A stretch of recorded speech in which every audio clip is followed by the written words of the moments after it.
고린도전서 강의 이제 28번째 시간입니다. 원래는 31절까지인데 좀 길어서 20절까지 말씀을 이제 잘라서 읽었고 전체적으로 31절까지 살펴보도록 하겠습니다. 오늘 말씀 제목을 붙이자면 뭐로 이제 붙일 수 있을까 이제 고민을 하다가 간단하게 우리는 하나입니다 라고 이제 제목을 붙일 수 있지 않을까라는 생각이 들어서 오늘 말씀 제목은 우리는 하나입니다 라는 말씀의 제목으로 함께 은혜를 나누고자 합니다. 세상에는 참 많은 모임과 조직이 있습니다. 저도 목회자들 모임이 몇 개가 있어요. 그래서 교회별로 이제 한 달씩 돌아가면서 이제 식사를 섬기고 또 이제 이제 음료 이런 거는 회비가 있습니다. 회비로 서로 이제 걷어서 이제 카페에서 식사를 이제 카페에서 차나 음료 같은 걸 먹고 그리고 또 조금씩 더 모읍니다. 그래서 더 모아가지고 무엇을 하냐면 여행도 이렇게 이제 가요. 여행도 한 번씩 가기도 합니다. 이러한 모임이 이제 있고 또 이제 몇 개월에 한 번씩 이제 모이는 모임도 있고 이제 목회자들의 이제 모임들이 있습니다. 그런데 이러한 모임을 하다 보면은 불편한 것들도 있어요. 저희 이제 가까운 시찰에 이제 목사님들끼리 젊은 목사님들끼리 월요일 날마다 모여서 이제 농구를 합니다. 세 교회가 모이고 그 다음에 이제 다른 교회에 있는 목사님 모여서 4명이서 이제 농구를 아침마다 이제 새벽기도 끝나고 농구를 합니다. 하는데 이제 저희 교회가 제일 규모가 있어요. 다 개척교회예요. 다 개척교회고 힘들고. 그래서 뭐냐면 밥을 살 때에 되게 이제 부담스러울 때가 있습니다. 밥을 살 때에 이제 항상 어려워하시니까 제가 좀 더 살려고 노력을 하고 있습니다. 그런데 이러한 모임에서 보면은 누구는 서로 섬기면 너무 좋은데 잘난 척하거나 또 아는 척하고 하면 너무 불편해요. 어떠한 모임은 좀 규모 있는 교회 목사님이 계신데 다 그분 눈치를 보더라고요. 눈치 보고 그래서 어떠한 여행을 가면 어떠한 일들을 이제 세워야 되는데 그걸 다 세우질 못해요. 왜냐면 그분의 스케줄이나 그분의 의도에 따라서 많이 움직이다 보니까 계획을 세워도 틀어지기도 하고 바뀌기도 합니다. 그러니까 그러한 부분들이 불편할 때가 많이 있어요. 그래서 우리가 조직을 보면 서로 배려할 때는 이 높고 낮음이 없기 때문에 편안한데 어떠한 높은 사람이 있어서 그 사람에 맞추려고 하면 그 모임이 상당히 불편해지는 부분들이 있습니다. 그런 것처럼 사회에서 세상에서는 그런 모임들이 있어서 너무 불편한데 그런 모임의 세상적인 방법이 어디로 들어옵니까? 교회로 들어와요. 그래서 교회에 대기업 사장님이 오시면 뭐 이렇게 떠받들어 주고 그러한 것들이 있을 때 보면 그것 때문에 교회에서 함께 주의 일을 감당할 때에 하나님이 기뻐하시는 모습으로 가지 못하는 경우들이 참 많이 있습니다. 그런 것처럼 오늘 이 고린도 교회에도 그런 문제들이 너무나 많았는데 특별히 하나님이 주신 은사로 그것을 또 서로에게 판단하고 또 서로 누가 더 높고 낮은지에 대해서 이야기를 합니다. 그것 때문에 영적인 은사를 가지고 영적인 서열을 매기고 싸워요. 그런 부분들 때문에 상처받고 고통받는 이들이 있고 또 당파가 갈라져서 싸움이 일어납니다. 그리고 감정 싸움은 절대로 서로 화합하기가 너무 힘듭니다. 그렇기 때문에 감정 싸움을 할 때에는 피하는 게 제일 좋은 것 같아요. 교회에서 서로 감정 싸움할 때는 피하고 나누고 그 다음에 고민하다가 기도하고 그런 이후에 다시 이야기를 하면 조금 풀리는데 감정 싸움을 부딪히고 나서는 화해하기가 참 어려운 것 같습니다.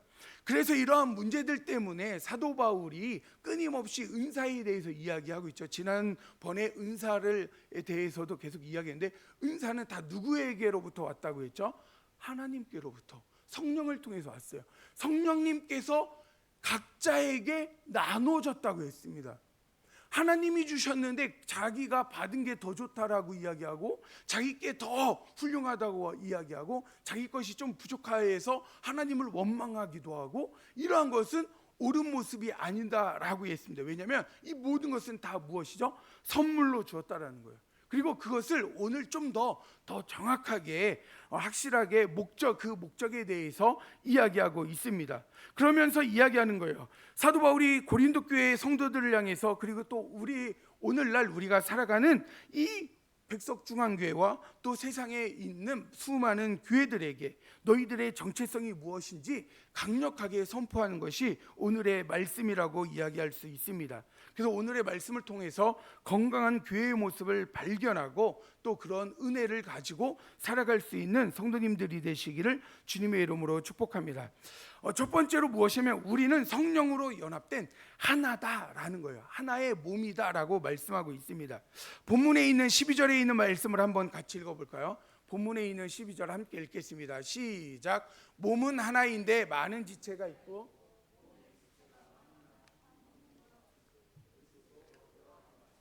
아멘. 여기서 몸이 하나래요. 그런데 많은 지체가 있다라고 이야기합니다. 여러분들 아는 것처럼 손가락이 있고 발가락이 있고 또 귀가 있고 눈이 있고, 이게 다 지체예요. 근데 우리가 몸이 하나인데 왜 몸이 하나일까요? 몸을 통해서만이 생명을 얻을 수 있기 때문에 그렇습니다. 그래서 뭐냐면 여기에서 몸을 왜 강조하냐면, 몸에서 내가 손가락이 떨어져 나간다면 그 손가락이 혼자 살아날 수 있나요? 살 수 없어요. 눈이 떨어져 나가면 눈이 혼자 보면서 살아갈 수 있나요? 살아갈 수 없다라는 겁니다. 그래서 몸이 가장 중요하고 몸의 구성에 여러 지체가 있다라는 겁니다. 그렇기 때문에 여러분들이 신앙생활하면서 기억할 것이 무엇이냐면, 교회를 떠나서 내가 신앙생활할 수 있어, 교회 밖에서 예배드리며 생활하면 돼 라는 생각을 갖는 분들 계실 거예요. 그런데 그것이 너무나 어려워요. 우리가 인터넷으로 예배드리며 그냥 내가 어려운 곳에 헌금하면 되지, 그래서 계좌로 보내고 이렇게 섬기는 분들도 정말 많이 있습니다. 그렇게 해서 구원을 못 얻는다는 건 아니에요. 그러나 그렇게 떨어져 나가면 생명을 유지하기가 너무 어려워요. 왜 하나님께서 교회를 세우시고 또 교회를 통하여서 사명을 주셨을까요? 왜냐하면 교회를, 그리고 그래서 성경이 사도 바울이 무엇이라고 이야기합니까? 몸으로 이야기하는 거예요. 몸에서 떨어져 나가면요, 생명을 사실은 유지하기가 어렵습니다. 그렇기 때문에 무엇이냐면 교회 안으로 들어오라는 거예요. 교회가 불편할 수 있습니다. 교회가 어려울 수 있어요. 내 마음에 맞지 않을 수도 있습니다. 내가 원하지 않는 일들을 또 요구할 수도 있어요. 그럼에도 불구하고 무엇이냐면 교회 안에 있을 때에 생명을 얻는다라는 겁니다. 아무리 아름다운 손가락이라도 몸에서 잘려나가면 그 순간 생명을 잃고 썩어버립니다. 저도 여러 번 이야기했죠. 이렇게 칠성팍 강작두 별명이 고등학교 때 이 손가락 하나가 작두에 잘려서 없다고 해서. 근데 이 손가락이 떨어져 나갔는데 얘가 생명을 얻었을까요? 아니요, 썩어서 없어졌습니다. 살아있으면 좀 손가락 좀 붙이고 싶은데 살아있질 않아요. 몸에서 떨어져 나가면 아무리 아름다워도 아무리 손톱에 예쁜 것을 가꾸었어도 떨어져 나가면 썩어서 없어질 뿐입니다. 그렇기 때문에 우리가 기억할 것은, 성도는 교회라는 그리스도의 몸에 붙어 있을 때에만 참된 생명력을 공급받을 수 있다라는 것을 사도 바울이 이야기합니다.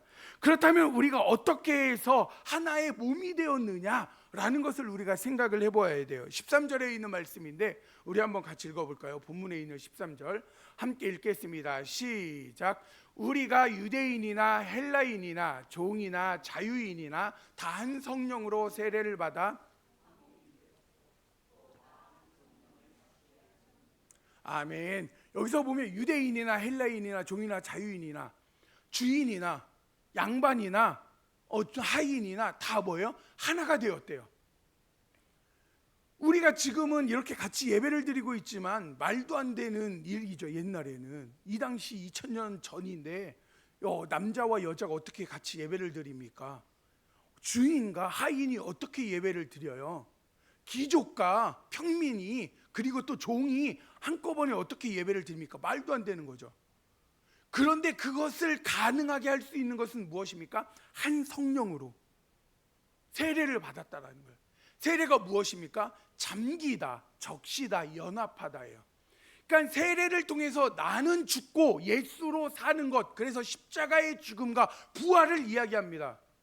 그래서 예수님의 십자가의 죽음과 부활을 통해서 우리가 하나가 되었기 때문에 직분이, 직급이, 그리고 그러한 신분이 상관이 없다라는 거예요. 오직 다 한 몸이 되었습니다. 그래서 어떤 때는 눈이 기족처럼 보여지고 치아가 먹는 것이 더 귀한 것처럼 보여지지만 이것보다도 또 귀하지 않는다 할지라도 그 부분들이 필요하지 않거나 업신여기면 안 된다라는 것을 이야기하는 것입니다. 우리는 출신도 다르고 성향도 다르고 살아온 환경도 다 달라요. 우리 성도님들도 다 다르잖아요. 성격이 어떤 분은 급하고 어떤 분은 느리고 어떤 분은 불 같고 어떤 분은 물 같고 어떤 분은 얼음 같고 다 달라요. 밥 먹을 때도 입맛이 너무 다르잖아요. 어떤 분은 뭐를 먹고 어떤 분은 뭐를 안 먹고, 어떤 분은 짜다고 그러고 어떤 분은 그 짠 게 간이 잘 됐다고, 이 정도는 돼야 또 먹는 맛이 생기지 라고 이야기하고. 우리 체질은 어떻습니까? 지금 에어컨 나오고 있어서 저는 지금 너무 좋거든요, 시원해서. 근데 지금 추우신 분들도 계실 거예요. 서로 다 다른데 어떻게 해서 우리가 하나가 되었습니까?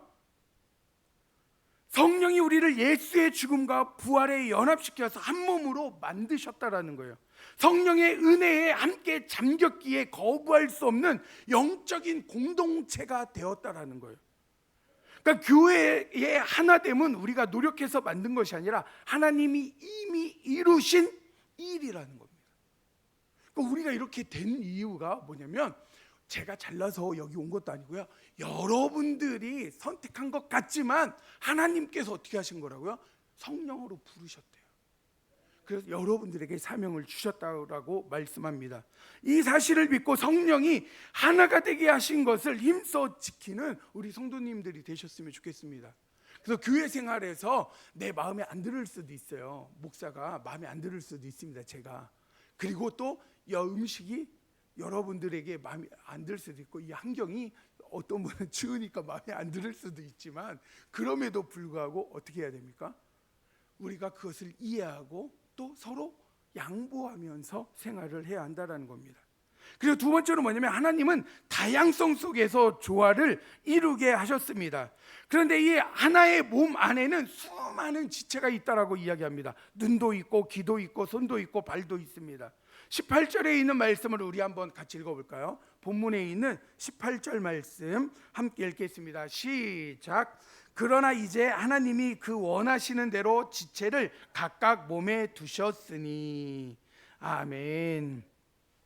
여기서 보면은 두셨다라는 게 헬라어로 에데토예요. 에데토인데 제가 써놨죠. 가장 알맞는 자리에 목적을 가지고 배치하셨다라는 뜻. 그러니까 하나님께서 그 몸에 두신 이유가 무엇이라고? 가장 알맞아요. 그리고 거기에다 그냥 가장 알맞아서만 딱 넣은 게 아니라, 그리고 그 자리에서 우리에게 주신 사명, 우리에게 맡기신 일이 분명히 있다라는 거예요. 그리고 그래서 목적을 가지고 어떻게 해요? 배치하셨다라는 의미가 뭐라고요? 두셨으니.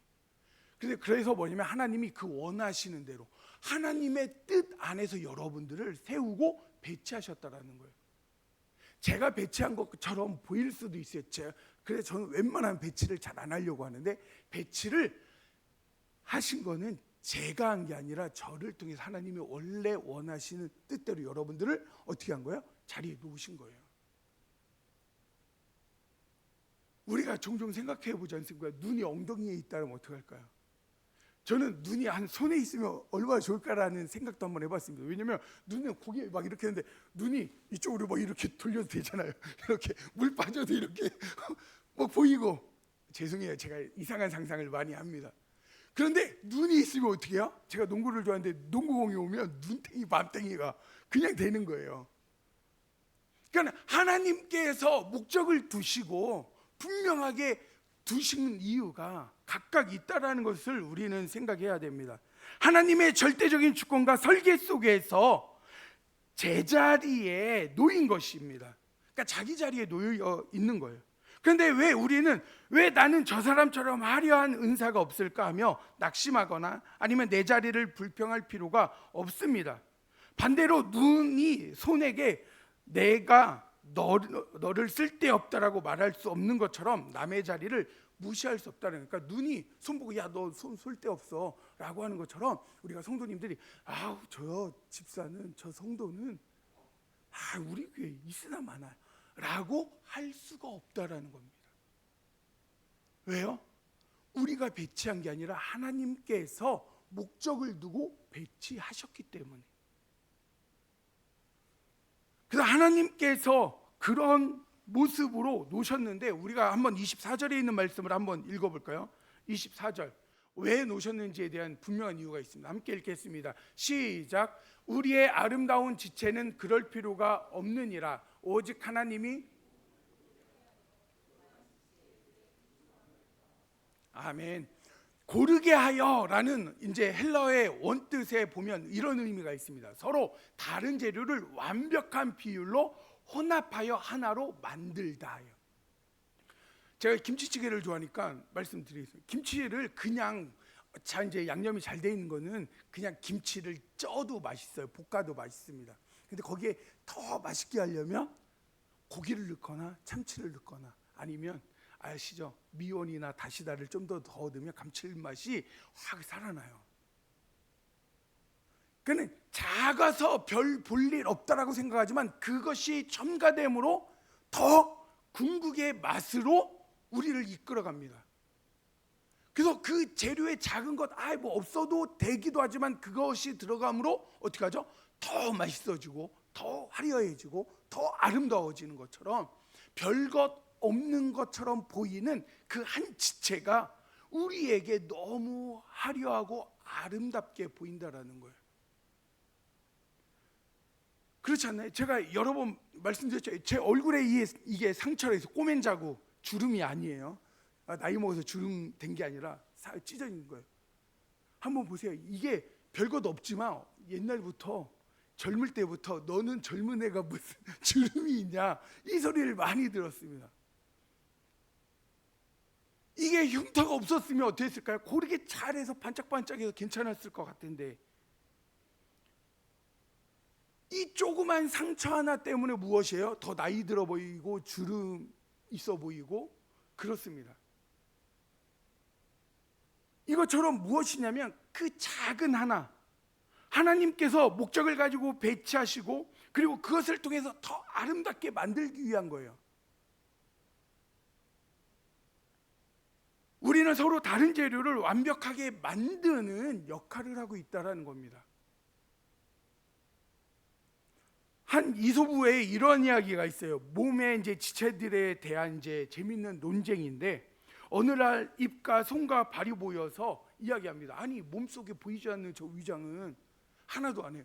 우리가 음식을 구하기 위해 발로 열심히 뛰고 손으로 열심히 조절해가지고 입으로 가서 입에서 열심히 씹어가지고 꿀떡 삼키면 위가 그냥 다 받아먹는다는 거예요. 그래서 쟤 때문에 기분 나빠가지고 내가 일을 안 할 거야. 먹을 거 안 먹을 거야. 그리고 먹지 않았답니다. 아시죠? 며칠 지났더니 위만이 아니라 손과 발이 입이 힘이 없어지는 거예요. 그러면서 알게 됩니다. 위가 그냥 받아먹는 게 아니라 위를 통해서 우리에게 힘이 공급되어지는구나. 우리는 보이지 않는다라고 해가지고 아무것도 아닌 것처럼 생각해요. 그래서 교회에서도 그러한 게 있습니다. 큰 교회에서는 가장 치열한 자리가 어디인지 아시나요?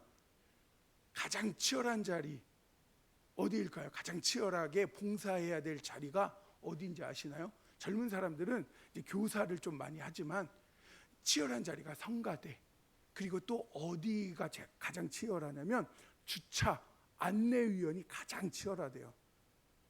이해가 안 되죠. 우리 같으면 얼마나 귀찮아요. 근데 뭐냐면 주차장에서 안내를 해야 누구를 다 알죠?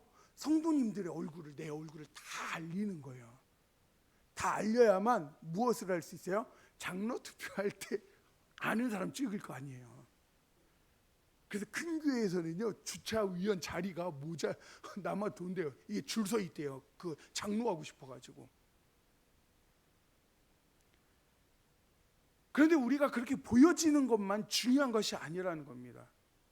아무도 모르게 화장실을 청소하고, 또 아무도 모르게 식사를 준비하고, 또 아무도 모르게 슬쩍 가서 설거지를 하고, 아무도 모르게 혼자 밥 먹는 사람 앞에 가서 식사를 같이 하고, 또 나오지 않은 분에게 연락을 한번 하고, 또 그래도 내가 그냥 헌신해야지 하며 다른 사람이 하기 싫어하는 일을 한 번 더 하는 거, 남들은 아무도 모르고 보이지 않는 일일 수도 있습니다. 그러나 그 일이 너무나도 귀하고, 그 일이 교회에 힘을 주는, 공급하는 놀라운 하나님의 귀한 섬김임을 우리는 기억해야 할 것입니다. 하나님이 주시는 그 귀한 일, 그래서 우리는 무엇이냐면 은사가 눈에 띌 수도 있고 띄지 않을 수도 있습니다. 그러나 그것 모든 것은 하나님의 기쁘신 뜻에 따라서 우리 모두를 교회의 적재적소에 가장 알맞는 자리에 배치하신 것이라는 것을 우리는 알아야 돼요. 그래서 혹시 누가 안 알아준다고 해서 마음의 상처를 받지 마세요. 최대한 제가 알아봐 드리긴 하겠지만 저보다 하나님이 다 알고 계실 거예요. 그렇기 때문에 혹시 너무나 힘들고 어렵고 그리고 마음에 어려움이 있으십니까? 하나님이 알고 계시고 하나님께서 여러분 밖에 감당할 수 없기 때문에 그 자리에 세우신 것임을 기억하시고 그것을 힘있게 잘 감당하셔서 하나님의 큰 은혜를 누리시기를 바라겠습니다. 마지막으로 무엇이냐면 교회를 한 몸으로 우리 하나로 하신 이유가 무엇일까요? 우리는 고통과 기쁨을 공유하는 공동체라는 것을 알게 하시기 위해서입니다. 그렇다면 하나님이 우리를 이렇게 완벽한 비율로 섞어서 한 몸으로 만드신 목적이 있을 거예요. 그 목적이 무엇일까요? 25절에 있는 말씀인데 우리 한번 같이 읽어볼까요? 25절 함께 읽겠습니다. 시작. 몸 가운데에서 분쟁이 없고, 아멘. 돌보게 하셨다는, 돌보다라는 의미가 뭐냐면 깊이 염려하다, 마음을 써서 주의를 기울이다요. 깊이 염려하고 마음을 써서 주의를 기울인다라는 게 무엇일까요? 단순히 겉으로만 아는 척하는 것이 아우 힘드시죠, 아우 아프시죠, 아우 어렵죠, 불편하시죠, 이렇게만 이야기하는 것이 아니라, 아는 척이 아니라 깊이 염려하고 마음을 써서 기울이는 거예요. 이거는 뭐냐면 단순히 지나가면서 안부 한 번을 물어보는 것이 아니라 자녀가 아플 때 부모가 밤잠을 설치며 노심초사하듯이 마음을 다해 깊이 염려하고 신경 쓰는 상태. 그러니까 자녀를 키우신 분들은 아실 거예요. 이렇게 같이 자다가도 깨질 않거든요. 한번 자면 코 골고 막 정신없이 자는데, 제가 이제 딸하고 이제 같이 자니까 잘 때 별로 없다가 이렇게 딱 만지는데 온도 그 미세한 열감을 느끼더라고요. 저도. 그래서 일어나가지고 아내 깨우고 열 재보고, 그리고 열이 나요. 그래서 해열제 먹이고, 그리고 얘가 되는지 안 되는지 계속 끊임없이 중간중간 깨서 뭐 이제 몸 만져 겨드랑이에 손 넣어보고, 또 귀에다가 온도 재보고, 이렇게 아이가 아플 때 노심초사하며 돌보는 것처럼 어떻게 하라는 거예요? 돌보기 위해서 은사를 주셨다는 거예요. 여러분들, 은사는 남에게 자랑하려고 준 게 아니라는 겁니다. 나를 드러내기 위해서 주신 게 아니라는 거예요. 은사는 무엇이냐면 나보다 연약한 지체들을 섬기는데, 그리고 남보다 우리가 희생하며 헌신하는 자리에서 하나님의 일을 감당하기 위해서 은사를 주셨다는 것을 우리는 잊으면 안 됩니다. 건강한 몸은 손가락 끝에 작은 가시 하나만 박혀도 온몸이 신경을 쓰입니다. 건강할 때 이 가시 하나만 있을 때 얼마나 아파요. 신경을 써요. 잠을 자지 못합니다. 온 신경이 집중됩니다. 이게 뭐라고요? 돌보다예요. 이게 그러니까 우리가 어려운 성도님들을 돌보는 거 끊임없이 그래서 관심 갖고 사랑하고 또 챙기는 것, 이게 바로 우리에게 주신 은사라는 겁니다.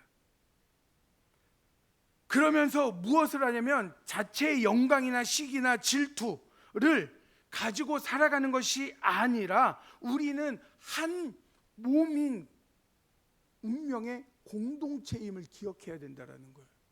그러니까 나만 잘 되고 남이 안 되는 것에 대해서 기뻐하고 즐거워하는 거는 안 되는 거예요.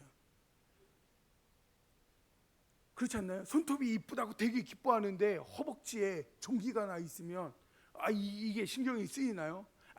너 엉덩이에 종기 났어. 나는 손이 이뻐. 이럴 바보가 어디 있습니까? 내 몸 엉덩이에 종기가 나 있는데. 그렇기 때문에 챙겨야 된다라는 거예요. 그래서 내 거에 기뻐하는 것이 아니라는 겁니다. 그러면서 바울은 이 모든 몸의 기능을 설명한 뒤에 무엇을 이야기하면 31절에 있는 말씀인데 우리 한번 같이 읽어볼까요? 31절 함께 읽겠습니다. 시작. 너희는 더욱더 큰 은사를 사모하라. 내가 또한 가장 좋은 길을 너희에게 보이리라. 아멘. 여기에서 사모하라는 게 뭐냐면 열망하다, 질투하기까지 간절히 구하다. 질투하기까지 이게 무엇일까요? 왜 나는 하나님 안 주세요? 라고 하면서 끝까지 간절히 사모해야 된대요. 그 사모 은사, 큰 은사가 뭐냐면 이 다니는 것이 아니라 하나님의 귀한 일들이에요. 그 일을 간절히 사모한 것이 무엇이냐면 이 큰 은사가 다른 게 아니라 내가 더 많은 일을 하기 위한 것이지 이것을 더 높거나 더 큰 능력을 얻는 것을 이야기하는 게 아닙니다. 내가 쉽게 이야기하면 식사를 할 때 1인분밖에 할 줄 몰랐던 것이 2인분이 돼서 2명을 대접할 수 있게 해달라고. 그리고 병든 자를 고치는데 1명밖에 고치지 못했거나 아니면 감기밖에 못 고쳤는데 수술까지 할 수 있게 해달라고. 그래서 수많은 사람을 살리고 전도하고 그 일들을 한다라는 그게 뭐냐, 큰 은사예요. 그러니까 이게 내가 작은 은사에서 점점 키워가는 은사가 아니라 이것을 통해서 하나님의 일들을 더 많이 할 수 있게 한다라는 의미가 큰 은사입니다. 그래서 그것을 통해서 사모하는 거예요. 그래서 끝까지 그것을 질투하기까지 열망하고 구합니다. 그런데 왜 구하냐면 그렇게 해서 가장 좋은 길을 하나님이 보여주신대요. 그래서 그렇게 하는 이유, 그렇게 은사로 섬기는 이유가 무엇일까요? 가장 좋은 길을 우리에게 보여주시는데 그 가장 좋은 길이 무엇입니까? 그 직역하면 뭐냐면 모든 것을 뛰어넘는 탁월한 길이에요. 헬라어의 직역하면. 그런데 이게 뭐냐면 사랑이에요. 모든 것을 뛰어넘는 사랑의 길. 그래서 이 말을 하면서 다음 주에 있을 이제 고린도전서 13장의 사랑의 장이 쫙 펼쳐지는 거예요. 가장 큰 것이 무엇입니까? 사랑이라는 거예요. 사랑, 모든 것을 뛰어넘는 탁월한 길, 은사보다 위에 있는 제일 좋은 길, 사랑에 대해서 이야기를 합니다. 아무리 방언을 잘하고 예언의 능력이 뛰어나도 사랑이라는 길 위에서 행해지지 않는 은사는 공동체를 파괴하는 소음에 불과하다라고 사도 바울이 이야기합니다. 그래서 31절은 이렇게 이야기하는 겁니다. 너희가 은사를 갈망하느냐? 그렇다면 그 모든 은사를 진짜 가치 있게 만드는 사랑의 길로 오라 라고 초청하는 문구가 31절에 있는 말씀이에요. 그래서 무엇이냐면 모든 것보다 가장 큰 게 무엇이라고요? 사랑. 여러분, 은사 없어도 돼요. 방언의 은사 없어도 되고요, 병 고치는 은사 없어도 되고요, 통변의 은사 없어도 되고요, 다 없어도 돼요. 그러나 우리에게 있어야 될 것은 무엇입니까? 사랑입니다. 십자가의 사랑, 아버지의 사랑. 아버지의 사랑은 무엇이죠? 가장 귀한 것을 내어주는 사랑. 십자가의 사랑은 무엇입니까? 내 생명을 내어주는 사랑. 이것 말고 더 있습니까? 다른 말로 할까요? 전 재산을 내어주는 사랑, 아버지의 사랑이. 그래서 자식들에게 내 전 재산 다 물려주고 떠나려고 하잖아요. 그리고 자식이 아프면 자기의 생명을 내어주기까지 사랑하잖아요. 생명을 바꾸려고 하잖아요. 그 사랑이 있어야 한다는 것입니다. 그래서 사도 바울은 은사의 목적을 재확인시켜 주는 것이 12장의 말씀이에요. 개인이 가진 재능, 직분, 영적인 능력은 나를 가시하기 위함이 아니라 교회의 약한 지체들을 돌보고 교회를 건강하게 세우기 위해 하나님이 맡기신 것이다.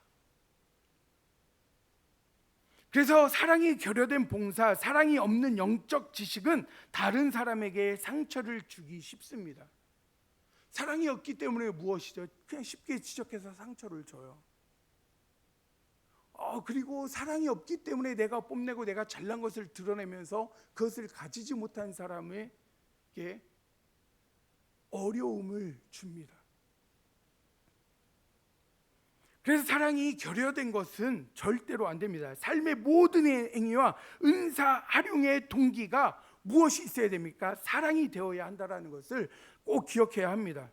사랑하는 성도 여러분, 교회는 건물이 아닙니다. 우리는 그리스도의 몸이며 우리는 하나님의 완벽한 계획 속에서 제자리에 배치된 소중한 지체들이라는 것. 그래서 여러분 한 분 한 분이 너무 소중한 거예요. 저만 소중한 게 아니라, 장로님들만 소중한 게 아니라, 권사님들만 소중한 것이 아니라, 교회에 봉사하시는 분들만 소중한 것이 아니라, 아무 일을 하지 않더라도 교회에 오시는 모든 분들이 하나님 안에서 너무 소중하고 귀중한 분이시다라는 것을 꼭 기억하시기를 바랍니다. 그리고 그분들을 섬길 때에 우리가 기억할 것은 무엇이냐면, 하나님이 짝지어 주신 지체로 존중해야 돼요. 옆에 아무 일 안 하는 것이 아니라 그분이 나의 짝이라는 거예요. 그분이 나의 한 몸을 이루는 소중한 분이라는 겁니다. 하나님이 짝 주신 지체를 존중하시기를 바랍니다. 아파하는 지체 곁에서 함께 울고 기뻐하는 지체와 함께 웃는 그런 진짜 그리스도인의 몸에 연합을 가지고 신앙생활을 하셔서 하나님의 큰 은혜를 항상 나누는 믿음의 자녀들이 되시기를 주님의 이름으로 축복합니다.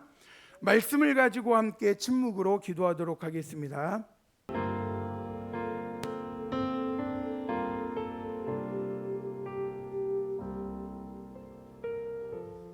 따스한 성령님,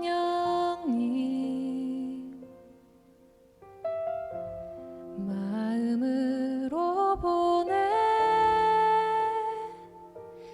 내 몸을 감싸며 주어지는 평안함, 만족함을 느끼네. 사랑과 진리의